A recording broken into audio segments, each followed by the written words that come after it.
한국에서 들려오는 뉴스나 또 미국에서 또 우리가 뉴스를 보면서 참 인생을 잘 살기 위해서는 시작도 중요하지만 참 끝이 참 중요하지 않나 그런 생각을 합니다. 저도 어느새부터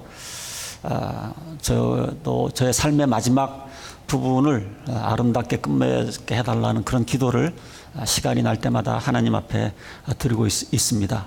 목회도 마찬가지고 또 제 삶도 마찬가지고 제 삶의 마지막이 좀 아름다운 모습으로 죽고 또 아름다운 모습으로 기억되고 또 하나님께서 평가를 해주실 때에 잘 좀 평가해 주는 그런 마음으로 마무리 지으려고 참 노력을 하고 있습니다. 저도 여러분들에게 초청하고 싶은 거는 시작이 중요하지만 정말 이 끝이 참 중요합니다. 2017년 한 해를 어떻게 시작했는가도 중요하지만 2017년 지금 한 해를 우리가 어떻게 마무리 짓고 있는가 굉장히 중요한 것이죠. 오늘 우리가 읽은 말씀은 우리가 좀 그 시편 71편과 72편을 통해서 좀 우리 인생의 선배, 세월을 좀 오래 살았던 그 사람이 쓴 그 신앙의 시를 우리가 미리 좀 조명을 해보면서 우리도 어떻게 해야 우리가 참 인생의 말년을 이렇게 잘 엔딩할 수 있을까를 좀 함께 좀 고민하면서 함께 말씀을 좀 참고하기를 원합니다. 2017년이 마지막 오늘인 것처럼 언젠가 우리들의 삶의 마지막 날이 다가오고 오늘 또 우리 또 박 전도사님께서 찬양곡도 또 그런 곡을 선택을 해주셨는데 우리는 이 땅 위에 필그림 나그네로서 삶을 살아갑니다. 하나님께서 부르시면 또 우리가 우리의 본향으로 가야 할 그런 사람들인데 아직도 철이 없는 사람들은 이 땅에서 사는 게 뭐 영원히 살 것처럼 그렇게 살아가는 사람들이 있습니다. 얼마나 어리석은지 몰라요. 자, 71편 말씀드린 것처럼 오랜 세월을 하나님과 더불어서 살았던 사람이 느지막해 쓴 시입니다. 어떻게 할 수 있는가? 9절에 보면 내가 늙더라도 when I am old 내가 늙더라도 나를 내치지 마시고 do not cast me away 내가 쇠약하더라도 when my strength is gone 나를 버리지 마옵소서 do not forsake me 이렇게 얘기를 해주고 있습니다. 18절에도 보면 내가 이제 늙어서 머리카락에 인생의 서리가 내렸어도 하나님 나를 버리지 마시옵소서. 자, 힌트를 얻을 수 있는 것은 이 말씀을 통해서 참 이분은 굉장히 인생을 좀 오래 살았구나 그리고 오래 산 다음에 이 시를 썼구나라는 것을 알 수가 있습니다. 자, 그런데 특이한 것이 뭐냐면 이 사람이 우리가 나이가 들면 좀 이제 편해야 되는데 안식할 수 있어야 되는데 나이가 들었음에도 불구하고 머리가 희끗희끗 지금 이제 그 흰머리가 났음에도 불구하고 1절 같은데 우리가 읽었지만 뭐라고 말합니까? 주님, 내가 주님께로 피합니다.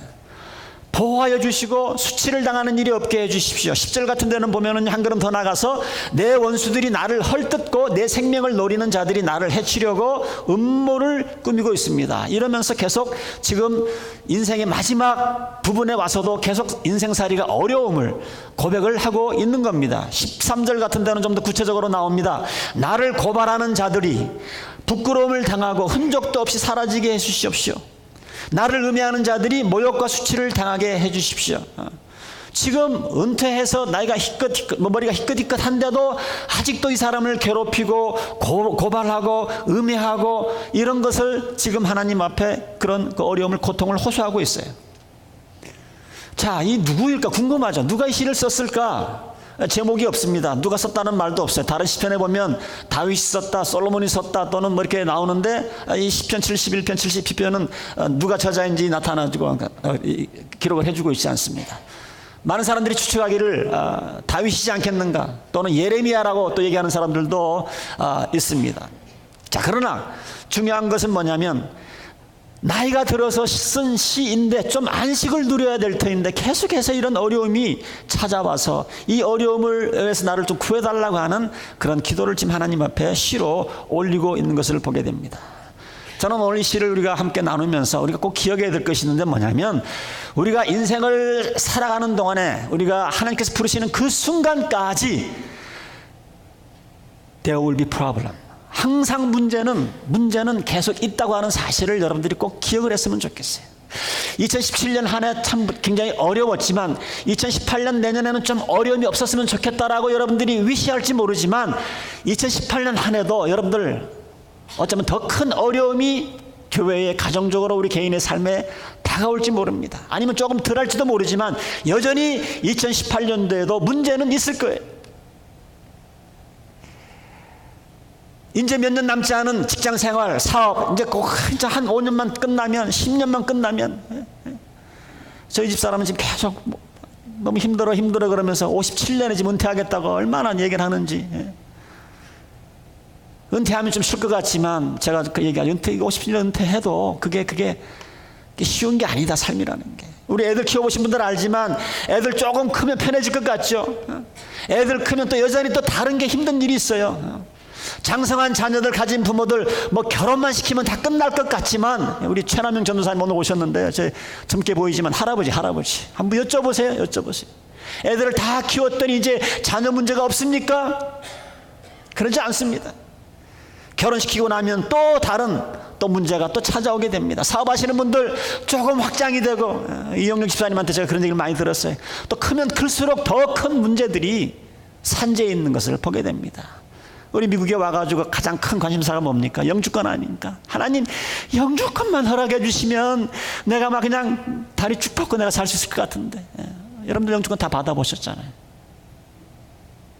또 영주권 받으면 또 그 다음 또 어려움이 또 기다리고 있는 것을 보게 됩니다. 경제적인 여유가 좀 생겨서 은행에 어느 정도가 잔고가 되면 좀 편해지지 않을까? 경제적인 여유가 있으면 있는 대로 또 문제가 있게 마련입니다. 우리가 젊을 때는 젊은 대로, 중년 때는 중년대로, 늙어서는 늙어서로. 우리 인생이 그래요. 성경은 이미 그렇게 인생살이가 그렇게 전개될 거라고 우리들에게 얘기를 해줬던 겁니다. 돈이 있으면 있는 대로, 없으면 없는 대로 문제예요. 애들이 어리면 어른 대로 문제고, 크면 큰 대로 문제고. 이제 깨달으셔야죠. 결론이 뭡니까? 인생살이에는 항상 문제가 있다는 사실을 우리가 염두에 두고 사셔야죠. 저는 뭐 문제가 없을 것 같습니까? 늘 강단에서 여러분들 앞에서 웃어야 되고 늘 자신 있는 그런 말씀을 전하니까 문제가 없는 것 같아요. 알기를 원하시면 개인적으로 찾아오세요. 제가 조금만 소개해 드릴 테니까. 여러분, 문제는 항상 있기 마련인데, 문제가 생기면 이 문제를 그냥 인정은 안 하려고 하든지 피하려고 하든지 무리한 수를 써서 제거버리려고 하든지, 그렇기 때문에 문제가 있는 거예요. 문제는 여러분들 항상 있습니다. 그렇기 때문에 나에게 문제가 생기면 굉장히 당황하시는 분들이 있는데 당황하실 필요가 없어요. 한국의 어느 코미디 프로그램에 보니까 그 제목이 당황하셨어요, 뭐 이런 그런 걸로 재밌게 하는데, 문제가 생길 때마다 여러분들 당황하시나요? 여러분, 문제는 항상 있습니다. 그래서 문제가 없는 어떤 상황, 문제가 없을 어떤 때를 기다리지 마시고 우리가 해야 될 것은 뭐냐면, 그 문제 가운데서도 우리가 안식을 찾고, 그 문제 가운데서도 우리가 감사를 찾고, 그 문제 가운데서도 하나님의 뜻을 찾으면서 우리가 하나님의 일을 행하는 게 중요한 거예요. 어떤 사람은 그 문제에 그냥 빠져가지고 앞을 쳐다보지를 못해요. 그게 몇 달이 지나고 몇 년이 지나고 또 몇 년이 지난 다음에 문제 보니까 아직도 그 문제를 해결하지 못해가지고 거기에 빠져가지고 인생을 허비하는 사람들이 얼마나 많이 있는지 모릅니다. 우리 크리스찬들이 뭡니까? 크리스찬이라는 것은 뭐냐면, 그런 문제가 있음에도 불구하고 그 가운데서 안식을 찾고 기쁨을 찾고 감사하는 법을 찾는 게 우리 크리스찬의 삶이에요. 우리가 기독교인이라고 믿지 않는 사람들하고 문제가 뭐 줄어들거나 뭐 그러지 않습니다. 똑같아요. 자, 그런데 이것이 뭐냐면, 언제 가능하냐면 우리들의 삶 가운데 예수님과 함께 동행할 때에, 예수님과 함께 길을 걸어갈 때에, 이런 기쁨이 있고 감사가 있고 하나님의 뜻을 행할 수 있는 거예요. 그래서 우리 신앙의 선배들은 그런 찬송을 많이 불렀지 않습니까? 주와 같이 길 가는 것, 주와 같이 길 가는 것 즐거운 일이 아닌가? 우리 주님 걸어가신 발자취를 걷겠네. 3절에 보면 뭐라고 나와 있어요?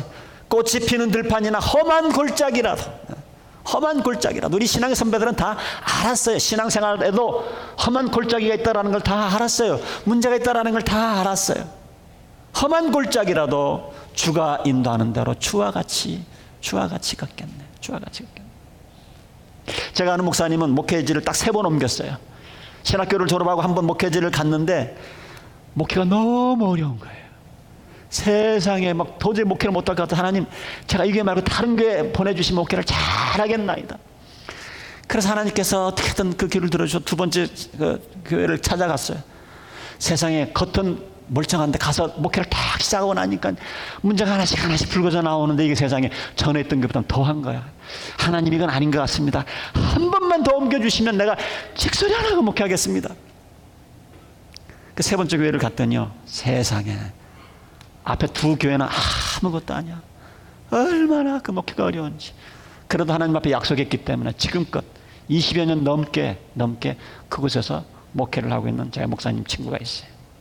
사랑하는 성도 여러분, 마태복음 11장 28절 30절에 보면 예수님께서 쉼, 레스트를 약속을 하셨는데 잘 하시는 말씀이에요. 수고하며 무거운 짐진 자들아 다 내게로 오라. 내가 너희를 쉬게 하겠다. 그러면서 하시는 말씀이, 나는 마음이 온유하고 겸손하니 나의 멍에를 메고 나한테 배워라. 그리하면 너희는 마음에 여기서 예수님께서 하신 말씀이 the rest, 쉼을 얘기하고 있어요. 자, 그런데 말씀을 잘 보시길 바랍니다. 여기 주님께서 말씀하시는 멍에, 짐은 물론 우리가 지금 얘기하는 이런 문제는 아닐 겁니다. 그렇지만 원칙은 똑같아요. 원칙은 예수님께서 쉼을 약속하셨는데 중요한 것은 뭐냐면 문제나 멍에를 없애주시고 우리에게 쉼을 주신다고 그러지 아니하시고 문제와 멍에는 여전히 있으면서 그 가운데 He will give us the rest.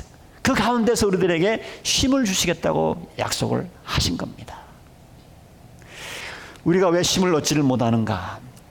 가만 보니까 자꾸 이 짐을 내가 지려고 하기 때문에 그래. 내가 지려고. 가정의 문제, 자녀의 문제, 교회 사역 문제 모든 거를 내가 해보려고 그러고 내가 지려고 그러니까 문제가 있는 거예요. 그러나 예수님과 함께 더불어 그 짐을 지면요, 자녀를 키우는 거나 가정생활을 이끄는 거나 사역을 하는 거나 그 가운데 힘들지만 어려움이 있지만 그 가운데 기쁨이 있는 거예요. 안식이 있는 거예요. 예수님께서 하시는 말씀이 그거예요. 문제가 없어서 쉬는 쉼이 아니라 문제 가운데 쉬는 거, 이런 쉼이 우리에게 가능하다라는 거예요. 그래서 우리가 이걸 배워야 됩니다. 이걸 배워야 돼요.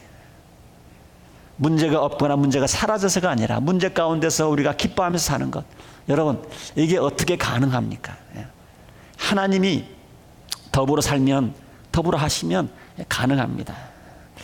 제가 우리 최양자 자매님 저랑 이제 카톡을 이제 남편 상황을 저한테 이렇게 좀 카톡으로 많이 이제 좀 알려주시는데, 제가 이분 카톡을 보면서 얼마나 은혜가 되는지 몰라요. 제가 좀 한 달 전에 저한테 온 그 카톡인데, 어떻게 이런 신앙 고백을 할 수 있을까 하는 그런 내용입니다. 2017년 12월 2일입니다. 저한테 이렇게 카톡을 아침에 보내오셨어요. 어제 저녁에 그냥 감사해요, 목사님. 만연 거푸하면서, 이거는 좀 잘 모르겠어요. 뭔지 거품하면서 하품하면서 어쨌든 뜬 눈으로 밤을 새서 한숨도 못 잤어요. 남편 몸 상태가 좋아져서 감사했지만 그것보다 더 큰 감사는 하나님을 알고 느끼고 그게 더 먼저 더 커서 저도 모르게 감사함을 계속 중얼거렸어요. 하나님은 저를 가장 가까이 있는 남편을 통하여 섬기는 훈련을 시키는 것을 같으면서도 작은 것도 감사함을 느끼며 기쁨을 주시네요. 제 일생에서 감사함을 이렇게 크게 느끼고 적이 있었나 생각을 하게 됩니다. 이제 아침인데 오늘 살아보지 않았지만 오늘 하루를 주신 하나님 앞에 감사합니다. 그래가 제가 답변을 이렇게 썼어요. 구구절걸 읽으면서 감동이며 은혜입니다. 오늘도 기쁨과 감사와 평안이 넘치는 하루가 되기를 원합니다. 여러분, 대장암 3기, 키모테라피, 방사선 치료 옆에서 돌보는 거 쉽지 않은 거 여러분들 잘 압니다. 그런 가운데서도 늘 감사하고 기뻐하고, 우리 지난번 12월달 구역예배 참석해 보신 분들은 알지만 이 두 분의 간증과 그 감사하는 생활, 기뻐하는 생활을 통해서 우리가 얼마나 도전을 받았습니까? 이것이 어떻게 해서 가능합니까? 하나님이 함께 하셨기 때문이죠. 암이 없어진 게 아니에요. 앞으로도 또 8주 동안 키모를 해야 되는, 키모, 말이 키모지, 얼마나 힘든 치료 방법입니까? 그러나 하나님과 더불어 살면서 기뻐하고 감사하고. 로마서 8장 28절에 사도 바울은 이렇게 말합니다. 하나님을 사랑하는 사람들, 곧 하나님의 뜻대로 부르심을 사람들에게는 모든 일이 협력해서 선을 이루게 된다. 여기 보면 우리는 안다라는 얘기를 해주고 있어요. 우리는 안다. 자, 이 말씀을 잘못 해석을 해서 무슨 일이 생기든지 잘 될 거다 이렇게만 해석하면 안 됩니다. 요 문맥을 잘 보시면 사실은 여기 모든 일이라고 하는 것은요, 이 문맥상으로 보면 사실은 사도 바울이 당했던 고난과 역경이에요.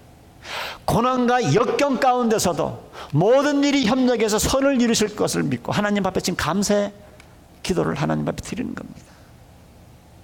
하나님을 사랑하는 사람들, 곧 하나님의 뜻대로 부르심을 입은 사람들, 모든 일, 모든 역경과 모든 고난과 모든 문제가 서로 협력해서 선을 이룬다는 것을 우리는 압니다. 그냥 이론이 아니고 사도 바울이 실질적으로 체험한 것을 지금 이게 로마 교인들에게 편지로 쓰고 있는 겁니다. 내가 체험해봤어. 우리가 경험해본 거예요. I experienced it. 우리가 아는 문제야. 그렇기 때문에 우리가 어떤 어려움이 생기면 그것이 하나님 손에 잡힐 것 같으면 좋은 일이 생긴다는 거예요. 좋은 일이. 그렇기 때문에 우리가 기대할 수 있고 기뻐할 수 있는 거예요. 어떤 때는 이런 문제를 통해서 우리 지금 최양재자매님이 말씀하신 것처럼, 목사님 이런 일을 통해서 제가 섬김을 배우고 예수님 더 닮는 그런 모습을 하나님께서 나를 깎아가고 계세요. 또 어떤 문제를 통해서 우리가 더 큰 복을 받을 수 있는 기회를 만들어 주시기도 하시고, 어떤 때는 문제를 통해서 복 받을 수 있는 사람으로 준비시키기도 하시고, 하나님 사랑에 잡힌 사람들이 문제인 것 같은데 지내놓고 보면 문제가 아닌 거예요. 문제가 아닌 거예요. 직장에서 해고의 위험이 왔을 때 간절히 해고당하지 않기 위해서 기도했음에도 불구하고 해고당했어요. 그래서 할 수 없이 조그마한 비즈니스를 했는데 그 비즈니스가 대박이 나는 경우도 있습니다. 문제가 없어서 우리가 기뻐하는 것이 아니라 문제 가운데 기뻐하는 거, 문제 가운데 기뻐하는 거. 사랑하는 사람에게 배신을 당해서 그렇게 눈물을 펑펑 흘렸는데 더 좋은 사람이 나타나서, 아이고 내가 첫 번째 만난 그 남편 만났으면 어땠을까, 그런 고백도 하게 되고요. 우리가 문제 가운데 기뻐할 수 있는 이유가 무엇입니까? 하나님이 함께 하시기 때문에. 제가 늘 여러분들한테 말씀드리지만 저는 겁이 진짜 많은 사람이에요. 겁이 많은 사람이에요. 염려도 많은 사람인데 이제는 좀, 오늘 설교 제목처럼 이제 신앙의 목회에 열일이 좀 생겨서요. 이제는 조금 이렇게 좀 어려운 일이 갑자기 푹 터지면 뭐 좀 당분간은 염려하고 근심하고 막 한숨이 나오고 그러지만 곧바로 바뀌는 게 뭐냐, 또 하나님께서 이 일을 통해서 또 무슨 일을 보여주시려고, 어떤 축복거리를 주시려고 이런 어려움을 주시나, 이런 기도로 바꾸어지는 제 모습을 보게 되어집니다. 왜냐하면 저에게 그동안 생겼던 그런 고난 하나가 결국은 저에게는요 큰 축복이었던 것을 저는 알기 때문에, 경험을 했기 때문에 여러분들에게 자신 있게 말씀드리는 거예요. 아마 여러분들도 저와 같은 그런 간증이 있는 분들이 많이 있는 것을 제가 압니다. 그 고난이 아니었어요. 지나고 보니까 그 고난이 변장된 축복이었던 것을 우리가 알지 않습니까? 2017년 한 해가 여러분 저물어 가고 있습니다. 2018년이 보니까 무술년, 개의 해더라고요. 저희 교회에서 58년 개띠가 제일 많아요. 내년에 좀 기대를 하겠습니다. 근데 개도 그냥 개띠가 아니고, 저는 처음 듣는데 황금? 아무래도 자기네들이 만들어낸 것 같아. 근데 어쨌든 황금 개 좀 안 어울리는데, 하여튼 황금. 조용히 하세요. 예. 저 58년 개띠거든요. 예. 여러분 2018년 한 해도 문제가 없어지리라고, 없어지게 해달라고 여러분들 기도하지 마시고요. 어떤 어려움이 찾아와도, 어떤 문제가, 어떤 난간이 와도 그 가운데서 주님과 함께 안식을 누리겠습니다. 그 가운데서도 내가 기쁨을 잃지 않겠습니다. 그 가운데서도 내가 하나님 앞에 감사를 잃지 않겠습니다. 그런 기도가 필요한 거예요. 오늘 시편 72편 쓰신 분은 그런 얘기를 합니다. 그런 어려움 가운데서도 계속 보면 8절에 이렇게 말해요. 온종일 나는 주님을 찬양하고 주님을 선포합니다. 그런 어려움 가운데서도 내가 주님을 찬양하고 주님을 선포하겠다는 거예요. 우리 오늘 저녁에 우리 10시 45분에 우리가 좀 그런 찬양을 했으면 좋겠어요. 14절 같은 데서도 보면 나는 내 희망을 언제나 주님께만 두고 주님을 더욱더 찬양하기를 원합니다. 여기를 보면 어떤 문제 가운데서도 하나님께 도움을 요청하는 이런 간절함이 있는가 하면 한편으로는 이렇게 계속 등장하는 것이 뭐냐면 그런 어려움 가운데서도 하나님을 찬양하는 그 태도입니다. 태도. 자, 왜 이 사람이 이렇게 찬양을 할 수 있을까요?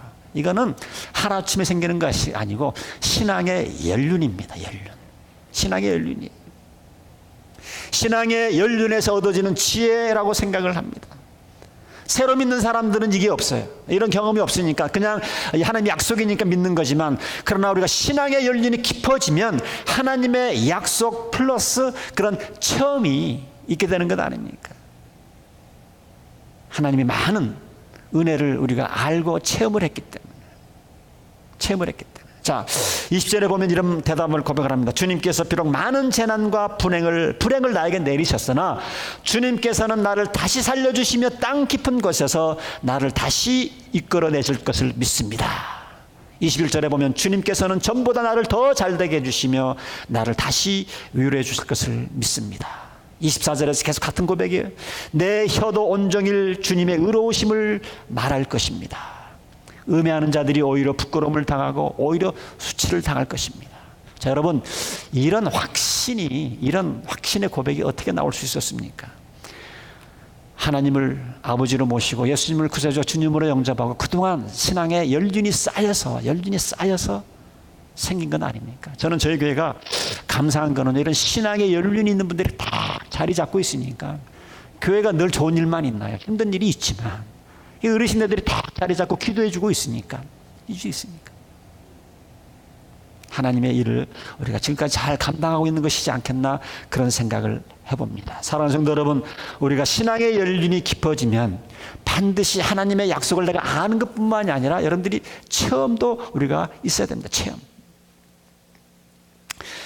자, 그러면서 17절 18절에 보면 하나님, 주님은 어릴 때부터 나를 가르쳐 주셨기에 주님께서 보여주신 그 놀라운 일들을 제가 지금까지 전하고 있습니다. 여기 중요한 게 요 단어입니다. 그냥 내가 체험한 것으로 끝나는 것이 아니라 그 다음에 보면 이게 전하고 있습니다. 자, 내가 이제 늙어서 머리카락이 희끗희끗 인생의 서리가 내렸어도 even when I'm old and gray, 서러서도 하나님 나를 버리지 마시옵소서. 계속해서 하나님께서 내 삶 가운데 행하신 일들을 내가 전하겠습니다. 여러분, 우리가 인생의 그 신앙의 연륜이 쌓이면서 내가 모태 신앙인이고 얼마나 신앙생활을 했는가 자랑만 하는 것이 아니라 이걸 또 우리가 예수 믿지 않는 사람들에게, 하나님을 믿지 않는 사람들에게 우리가 나눌 수 있는 그런, 나눠야 되는 그런 책임이 오늘 시편 기자가 고백한 것처럼 우리들에게도 있습니다. 좀 안타까운 게 저는 지금 침례를 계속 주다가 지금 지난 한 1, 2년은 또 침례를 못 줬는데, 우리가 예수님을 영접하고 침례를 받으면 제가 늘 부탁하는 게 좀 간증을 해달라고 부탁을 합니다. 부탁을 해요. 하나님께 받은 은혜를 간증하도록 제가 부탁을 합니다. 우리가 이 연륜이 점점 더 깊어가면서 하나님의 은혜가 많이 체험이 되고 간증거리가 생기면서 일대 이걸 썩혀두면 안 돼요. 제가 구역 예배를 가보니까요, 참 그 간증이 큰 것만 나오는 게 아니에요. 아주 일상생활에 운전하면서 음식을 만들면서 애 키우면서 또 받은 그런 은혜들을 나누는데 괜찮은 거예요. 큰 것만 간증이 아닙니다. 작은 것도 큰 간증이 될 수가 있어요. 그래서는 구역 모임을 갈 때마다 정말 많은 은혜를 받고 돌아와요. 아, 우리 성도님들이 말씀대로 살아가고 있구나. 또 이것을 나누면서 살아가고 있구나. 근데 중요한 것은 뭐냐면 우리가 이 말씀을 전할 때에, 체험을 전할 때에, 신앙 고백을 할 때, 간증을 할 때 중요한 게 뭐냐면 거기에 여러분들 간증이 들어가야 돼. 간증. 섬김이 들어가야 됩니다. 섬김. 섬김이 들어가지 않냐고 계속 자랑하고 간증만 하면 이것이 내 자랑이 될 수가 있고 하나님 앞에 영광이 되지 않을 수가 있어요. 저는 우리 어버이회에 참 감사한 거는 뭐냐면요, 우리 어버이회는요 정말 교회에 힘들고 어려운 일이 있을 때 가장 솔선수범을 합니다. 성가대가 없으니까 성가대 만들어서 성가대도 해주죠. 김치 떨어졌다고 또 김치 만들어 주시죠. 또 교회 특별한 헌금을 하면 또 제일 또 동참을 해주시죠. 이렇게 헌신을 하니까, 이렇게 열심히 하니까 우리 어르신들이 무슨 얘기를 해도 그 말이 먹히는 이유가 희생이 있는 거거든요. 헌신이 있는 거거든요. 저는 정말 저희 교회가 저는 자랑스럽게 생각을 합니다. 저희가 큰 교회도 아니고 그렇다고 개척교회도 아니고 저는 중형교회라고 생각을 하는데, 중형교회 나름대로 하나님 앞에 쓰임받는 이유가 뭐냐면 우리 집사님들이나 우리 교회 리더들이 다 이렇게 희생하는 모습이 있어요. 뺀질뺀질 하시는 분들이 없고 알게 모르게 이 희생하는 분들이 많이 있기 때문에 교회가 희망이 있구나.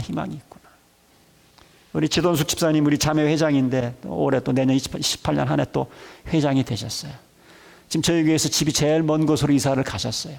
주일날 저녁에 무슨 행사가 있으면 주일날 예배 마치고 집에도 못 가세요. 저기 블루하우스에 가셔서 좀 눈짓 하다가 또 저녁에 와서 또 봉사를 하십니다. 우리 집사님들도 월요일부터 토요일까지 일을 하시고 시간 틈틈이 내서 오셔서 교회를 돌보세요. 이런 희생과 이런 섬김이 있기 때문에 하나님께서 우리 교회를 축복하시고 사랑하시지 않나 그런 생각을 해봐요. 최선을 다해서 그런 섬겨주신 그런 모습.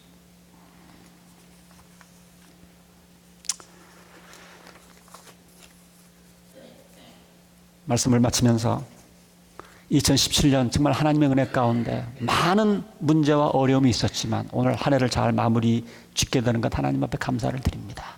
사랑하는 성도 여러분, 2018년 한 해 문제가 없을 거라고 여러분들 예상하지 마시고 어떤 어려움과 어떠한 고난과 역경이 온다 할지라도 내가 주님과 함께 동행함으로 말미암아 여러분들 기쁨과 평안과 감사의 생활이 이어질 수 있기를 주님의 이름으로 축원드립니다.